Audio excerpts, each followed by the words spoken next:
안녕하세요. 도진기입니다. 저는 지금 변호사로 일을 하면서 글을 쓰고 있습니다.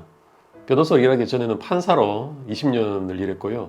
판사로 재직 중에 소설을 쓰기 시작해서 지금까지 한 15권 정도의 작품을 출간했습니다. 주로 추리소설을 썼고요.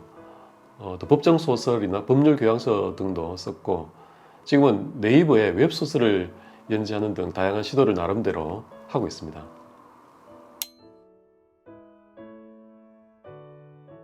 소설 작법이라든가요, 소설 쓰는 법 같은 따로 공부하거나 그런 책을 많이 찾아보지는 않았습니다.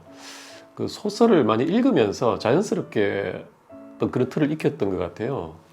이를테면 우리가 예전 우리 선조들이 한문 문법을 따로 익히지 않았지만 뭐 동문선습이나 논어대학 이런 것들을 공부하면서 자연스럽게 그 한문을 익혔지 않습니까? 그런 식으로 좀 자연스럽게 소설을 읽으면서 그런 것을 좀 터득해 갔던 것 같고요. 제가 조금 더 관심을 뒀던 것들은 그 소설의 작법, 형식 이런 문제보다는 이야기 자체에 조금 더 충실하려고 애를 썼던 것 같습니다. 제가 생각하기엔 그렇습니다. 우리가 옛날 어린 시절에 화롯가, 지금은 화롯가는 아닙니다만 화롯가에서 할머니 막 구수한 옛날 얘기 들으면서 뭐 고구마 삶아 먹고 이런 것들이 소설의 원형이 아니었나 싶기도 하고요. 그래서 이 독자들이 원하는 것하고 또 작가들이 몰두하는 것은 차이가 있지 않나 그런 생각을 늘 가졌거든요.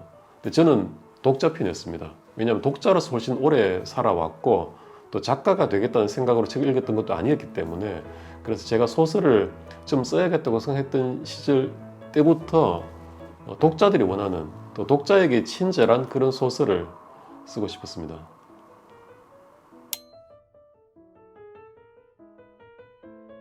학창 시절에는 제가 돌이켜 보면 그냥 공상 좋아하고 공부하기는 싫어하고 그런 보통 학생이었습니다. 소설이라든지 만화 이런 것들을 좋아했는데요. 돌이켜 보면 그런 것들이 지금 작가 생활에 양분이 되고 있지 않나 그런 생각도 듭니다. 법조인이란 게요, 제가 고등학교 시절까지 제가 법조인이 될 거라는 생각은 해본 적이 없었어요. 제가 생각하는 법조인 이미지란 것은 괴상한 시커먼 옷을 입고 법정에서 이렇게 목에 힘주는 그런 끔찍하게 고리타분한 그런 직업 이미지였거든요. 근데 제가 그걸 한다고는 생각을 해보지 않았는데 또 이렇게 됐네요. 그래서 제가 대학에 진학할 때 법대라는 것을 한 번도 생각을 해본 적이 없었는데, 아무런 그때까지 제가 특정한 꿈이 없었습니다. 그러다 보니까 주변에서 그러시더라고요. 법대를 가면 어떤 직업이든 나중에 할 수 있다. 그만큼 가능성이 많다. 그렇게 조언을 해주셔가지고 법대로 진학을 하게 됐고, 법대로 진학하게 되니까 또 자연스럽게 또 사법시험도 공부하게 되고 그렇게 됐던 것 같습니다.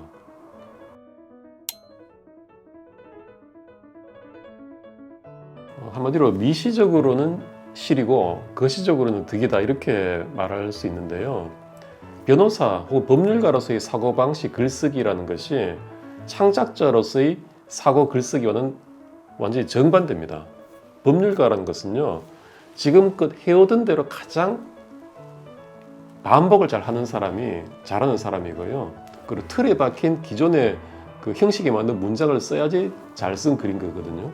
그 반면에 창작자라는 것은 지금까지 없었던 것을 써내야지 잘하는 창작자인 것이고, 또 틀에 박힌 것을 피해야 된다는 점에서 완전히 정반대인 면이 있습니다. 또 그 반면에 변호사가 돼서 또 법률가로서 이 법이라는 것, 법정을 바라보는 경험이 큰 틀에서는 창작에 큰 영향, 저는 좋은 영향을 미쳤다고 생각을 하고 있습니다.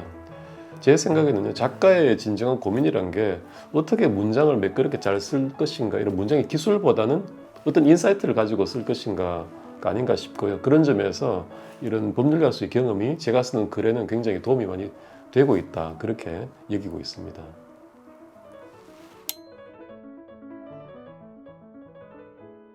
고진 변호사나 백수탐정 김진구가 제 작품의 주인공들인데요.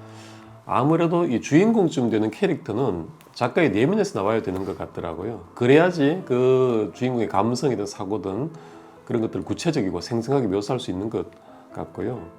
제가 소설을 쓸 때 굉장히 애를 먹는 것 중에 하나가 등장인물들이 이름 짓기인데요. 근데 주인공 이 고진 그리고 김진구라는 이름이 정말 1초의 고민도 없이 바로 튀어나왔었거든요. 그만큼 이름부터가 제 내면에서 바로 나온 사람 캐릭터들이다 이렇게 말씀드릴 수 있고요. 그 처음에 글을 써나갈 때는요, 이 두 사람을 저라고 생각을 하기도 했었거든요. 동일시하기도 했었는데 지금은 각자 다른 길을 걷고 있는 것 같고요. 고진과 김진구가 지금 아주 잘 아는 친구처럼 여겨집니다.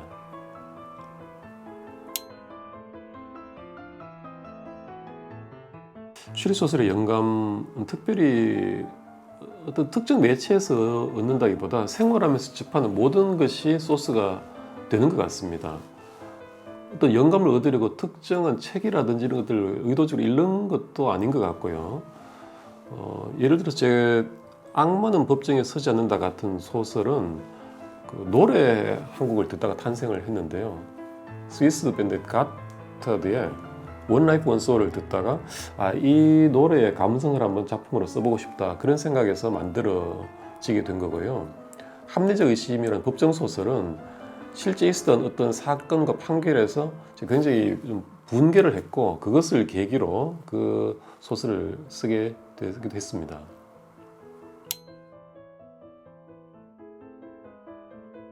그런 생각을 해봅니다. 제가 언젠가 눈 감을 날에 왜 더 도덕적으로 살지 못했을까를 후회하기보다는 왜 좀 더 재밌게 살지 못했을까라고 후회할 것 같다고요. 그래서 가능하면 제가 할 수 있는 저한테 주어진 일, 기회들을 다 해보려고 합니다.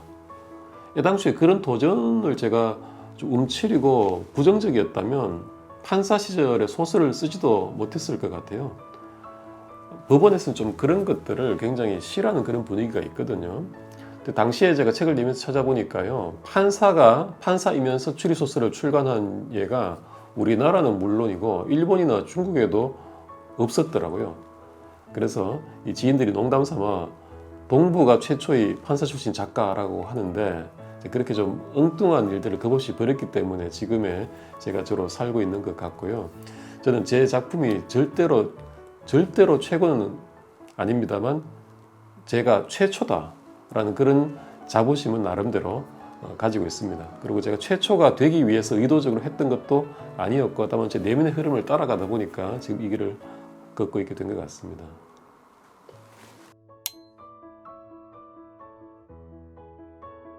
제가 두 가지 직업을 같이 하는 것은요, 특별한 실리적인 이유가 있어서라기보다는 그저 제 안에서 시키는 대로 살고 있는 것 뿐인 것 같습니다.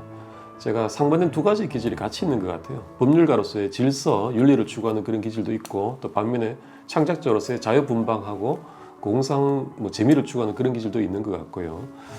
그리고 제가 뒤늦게 깨달은 건데요. 이 두 가지 기질이 같이 이렇게 큰 시너지 효과가 나고 있다. 법률가로서도 그렇고 창작자로서도 그렇고 그래서 저는 두 가지 좀 완전히 다른 길일 수도 있는데 이것들을 같이 추구하는 것이 의외로 굉장히 어떤 좋은 결과를 저한테는 또 제 직업적으로 굉장히 도움이 되고 있다 그렇게 느끼고 있습니다.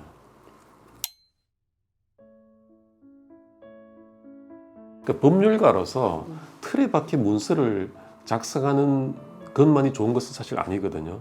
어떻게 보면은 법률가로서 어떤 판결을 하거나 또 변론을 만들어갈 때 창작자로서의 어떤 상상력이라든지 또 폭넓은 지식, 감성 이런 것들이 사실 반영되면 훨씬 더 좋은 변론이 나올 수가 있어요. 창작도 마찬가지입니다. 법률가로서의 이성, 경험, 인사이트 이런 것들이 들어가면 굉장히 좋은 좀 우리 피부에 와닿는 그런 결과물들이 나올 수 있는 것 같아요.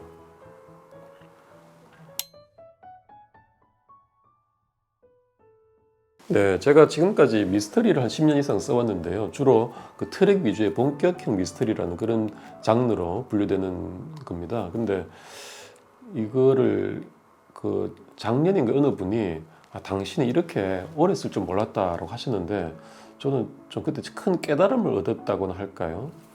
이것도 역시 제가 그 한쪽 장르만을 이렇게 너무 오래 쓰는 것도 꼭 좋은 것만은 아니겠구나 그런 생각이 들어서 조금 장르를 넓혀서 쓰고 싶다 그런 생각을 하게 됐고요. 저는 지금 이제 추리를 유지를 하되 SF를 결합한 그런 이야기들을 좀 써보고 싶은 생각을 가지고 있습니다. 그리고 제가 아무래도 글을 좀 오래 쓰게 되고 조금 인생을 조금 더 살게 되면서 뭐랄까 할 말이 조금 더 많아지는 것 같아요. 그래서 그런 얘기를 하려면 SF라는 장르가 굉장히 좋은 도구다 그런 생각을 갈수록 많이 하고 있습니다.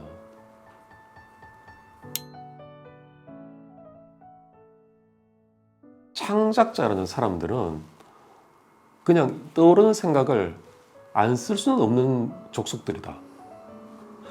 단지 그 이유인 것 같아요. 제가 사실 글을 써서 이 투여한 시간만큼 큰 비례해서 큰 돈을 버는 거나 커다란 명예를 얻는 것도 아닌데 왜 글을 10년 이상 이렇게 쓰고 눈도 안 좋은데 15권 책을 냈는가 생각한다면 그 제 안에 썼던 이 얘기들이 올라오고요. 그것이 떠오르는데 그걸 안 쓰고는 못 배기겠는 거예요. 결국 근원적으로 그 이유인 것 같습니다.